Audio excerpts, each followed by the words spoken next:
जब हम कहते हैं सीमा पर भारत खड़ा है, तो यह केवल एक भावनात्मक वाक्य नहीं, ये उस जीवन का प्रतीक है जो प्रत्येक दिन, प्रत्येक श्वास में राष्ट्र की रक्षा में समर्पित है।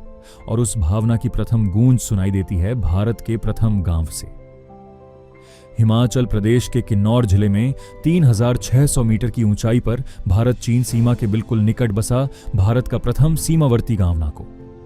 यहां पहुंचते ही प्रतीत होता है मानो बादल भी आशीर्वाद दे रहे हों और हर झोंका भारत की सीमा का जयगान कर रहा हो। नाको झील इस गांव का धड़कता हृदय।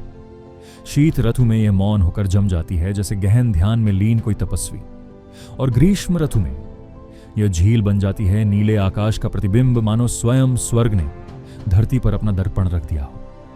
वीरान पर्वतों के मध्य 11वीं शताब्दी का नाको मठ आज भी अपनी प्रार्थनाओं में सीमाओं की शांति का आह्वान करता है।